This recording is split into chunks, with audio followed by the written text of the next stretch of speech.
talk about squatting. I'm sure by now on social media you've seen hundreds of squat videos, all different kinds of forms, all different kinds of stances. Today we're just going to talk about a standard regular squat, what that's going to look like, how to set up, how to perform that movement, as that is ultimately going to be the most effective squat for you. I'm sure there's lots of confusion when it comes to squats for a lot of people because of all of the variation that you see, but ultimately the best and most effective squat is going to be a regular squat. Nothing fancy, nothing crazy. So in today's video, I'm going to talk about proper squat form. I'm going to show you how to line up, how to execute the movement, starting from your feet, working your way up.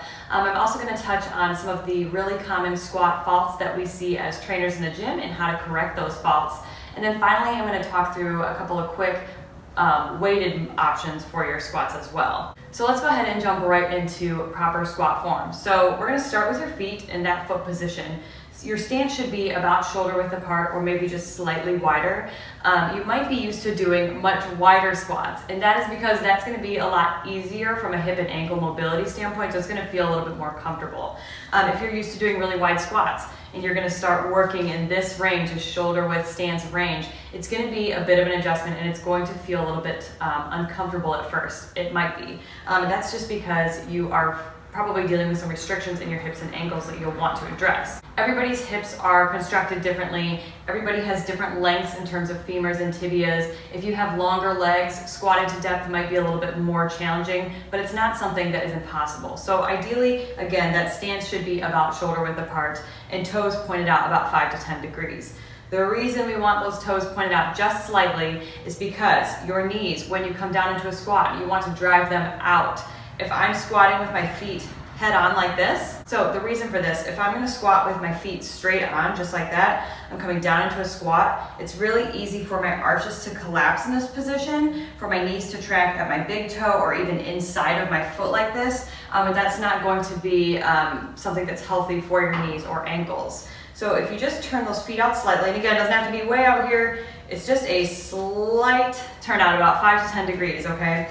From this position, your knees are going to be able to track in line with that third toe right in the middle of the ankle, and it's going to allow you to keep that tripod foot. So big toe is going to stay down, all the weight is going to be in the outside and back of the foot there in the heel. So that's going to be a lot easier to maintain your arch, even if you have flat feet. I tend to have flat feet as well. This works really, really well for sustaining that arch while you squat. So with your feet in this position, you want to then think about screwing your feet into the ground. So if you're going to grip the floor with your feet, what would that feel like, right? It's not exactly poking my toes up. It's not really curling my toes under. It's just gripping the floor with my feet, okay, screwing them in. So my left foot is going to be going counterclockwise, my right foot clockwise, and that movement is really starting in the hips. So my feet aren't turning out at all like this. I'm keeping them in that same place, but then from the hips, I'm kind of rotating my feet slightly outward here. And that's going to help me establish an arch here, grip the floor with my toes, and then maintain all of the weight in the outside and heel of the foot. So now my feet are in position. I'm going to work my way up here next to my hips. I'm going to hinge forward slightly, so just slightly push my hips back. That movement of screwing my feet into the ground, that's already going to turn my glutes on. You can probably already feel, if you're doing this, your glutes are squeezed. So everything should be nice and tight here. And then hinging forward is going to further allow me to load my glutes, load my quads with the weight as I'm squatting. If you don't hinge back slightly to start the movement, you're going to start with driving your knees forward. And that's going to load your knees with most or all of the weight you're lifting, and that's not what we want. So that slight hinge forward is going to allow you to load your legs properly with that weight. So from here, there's a lot of tension in my legs already. Everything feels nice and solid and strong and safe.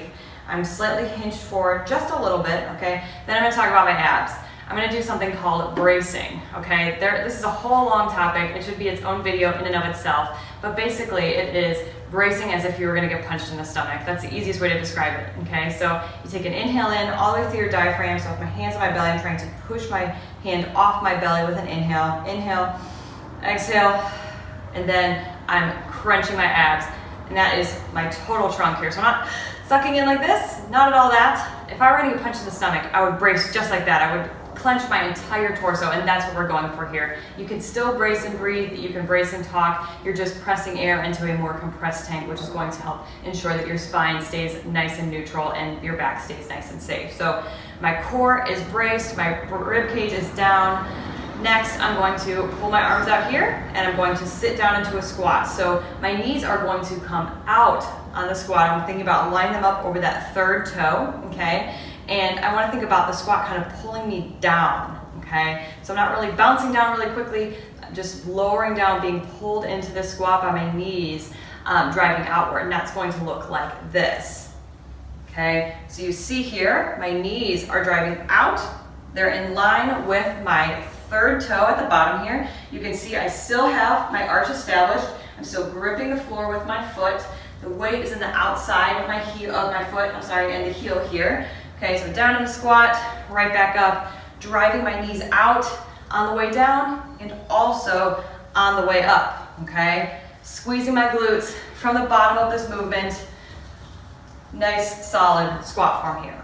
So I want to show you what that looks like from the side here, and that's going to be a nice little segue into some of the common faults that we see.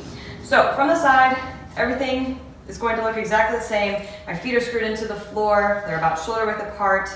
I'm hinged forward slightly. My core is braced, okay? Arms are going to be out here, and then I'm just going to think about sitting down into my squat, driving my knees out here in line with that third toe, okay? I'm only squatting down to a place where I feel comfortable. So that's something that is really popular these days, squatting to depth. That's a great goal to have. However, you don't want to squat so deep that you are coming outside of your hip range of motion. So for me, that's down here, right? You see I'm kind of bouncing down, and more importantly, you see my lower back is rounding at the bottom. That's something called a butt wink. Something we want to avoid 100%, especially if you are lifting a lot of weight, okay? There's no benefit to going that low if your lower back is flexed, because what that's going to do is load your lower back with that weight, which we definitely do not want, okay? So squatting to parallel is great. If you can get those thighs parallel to the ground, awesome. And then work on addressing hip and ankle mobility. That will allow you to get a little bit lower. So if you have longer legs, it might be a little bit more challenging for you to hit squat depth, okay? So making sure that you are hitting ankle and hip stretching, flexibility, range of motion, all of that stuff is super, super important, especially if you're tall and you're trying to get nice and low in your squat. Another common fault that I see if we're practicing bodyweight squats is this excessive forward lean here, okay? So chest is kind of collapsing forward like this, all right? Arms are kind of falling down just like that. That tells me that you've got some tightness in your upper back. Your pecs might be a little bit tight,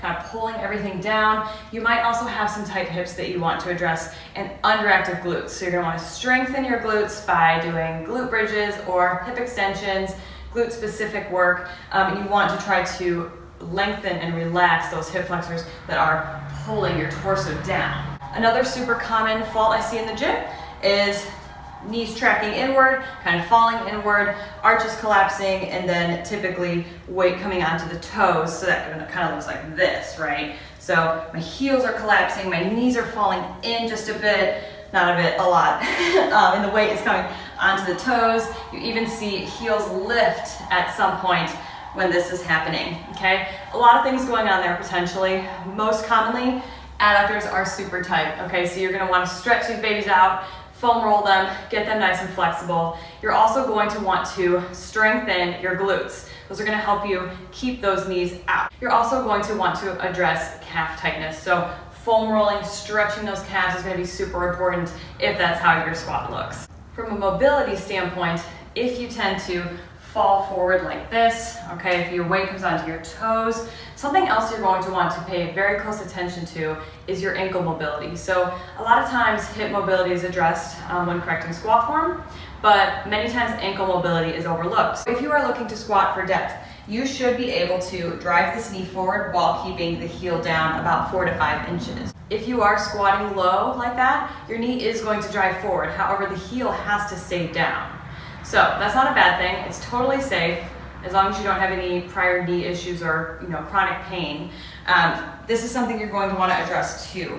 And I have lots of videos on my Instagram talking about ankle mobility. Definitely check those out. Okay, so if you've got that body weight squat down, you feel good about it, you're ready to add some weight, my first recommendation is going to be to attempt a goblet squat. So goblet, just grab a dumbbell just like this. This is kind of a goblet hold like that, okay? You're gonna have that weight all the way up against your chest. So from the side, you can see all the way up against my chest. I'm not holding it out here, okay? My chest is supporting that weight. A front squat like this is going to be an easier segue into weighted squats for a lot of people than a barbell back squat. And the reason for that is the weight is in front of you and it's gonna hold you up. Once you put a barbell on your back, you're automatically gonna wanna feel like you're falling backwards. And you're gonna need a lot of glute strength and a lot of overall flexibility and range of motion in hips and ankles in order to keep that barbell up without either falling forward with your torso or even worse, falling backwards. Okay, so this is a really great place to start. So goblet squat, dumbbell right up against your chest, feet in position here, and I'm just gonna perform my squat and keep my chest upright, okay? Driving those knees out, pushing up through the glutes, spine is staying nice and straight. I'll show you this from the side. So from the side, it's going to look like this. You see my chest is staying upright, and the weight is staying in contact with my body the entire time. I'm not doing this, which is something I see a lot of times in the gym, okay? Support your weight with your chest. Just like that, keep that chest up, okay? So that's one really good option. Another really good option is a front squat with a barbell. So this is a little bit more challenging because it requires quite a bit of thoracic spine extension. So if you are unable to get your elbows up and in front like this without choking yourself, okay, you've got some work to do on your back for sure. So this requires a little bit more flexibility and range of motion than the goblet squat. But if you can't get in this position, okay, bar up across the front of my shoulders. My shoulders are supporting the bar. I'll show you this from the side. You can see from the side, my shoulders are supporting the bar, not down like this where my wrists are doing all the work. Up on my shoulders, my wrists are just holding that bar in place. My fingers are just holding the bar in place. And then you're just gonna perform your regular squat again. So sitting down nice and low, driving the knees out, keeping them out over that third toe, pushing up from the glutes, spine staying nice and straight. That's another really good option if you have that front rack flexibility and are able to get your elbows out and in front, able to extend through the back. Okay, and then finally, a barbell back squat. Okay, positioning this bar on your back is really, really important. You wanna make sure that it's nice and low on your shoulders, sitting almost across those traps, okay? You don't want it way up here in your neck. It's not gonna feel good, okay? Nice and low on your shoulders, on those trap muscles that you've built. You've got a built-in bar pad right there on those traps. Hands are gonna be right outside your shoulders, okay? Not way out here, right here, okay? And you're gonna bring the elbows forward. So that should kind of lock that bar in place. It should feel nice and secure here, pressing hard against your back. Hands are in a good position here, right outside your shoulders, locked in, elbows forward. Everything feels nice and secure. You don't want your elbows way back here. It's gonna put a lot of strain on the front of your shoulder. It's also not nearly as stable. So elbows down, okay, everything's locked in. And then again, this one is a little bit more challenging than a front squat because your weight is in the back of you, okay? So you wanna make sure with this one that you're able to keep your chest up. So again, that's gonna look like this, okay? Just like that, keeping my chest up, knees out over that third toe, not squatting too low outside of my hip and ankle mobility, okay? Show you from the side here. Again, feet in position, hinge forward slightly, and then I'm gonna just sit down, let that squat pull me down, knees out, driving up through the glutes, okay? Just like that. So I hope this helps you. Hope the form helps you correct any issues that you might be having, any pain you might be experiencing. If you have any of those common squat faults, go ahead and fix them using my recommendations. And then once you've got that body weight squat down, go ahead and feel free to add some weight. Let me know if you have any questions or comments. Thank you so much for watching. Have a great day. Bye.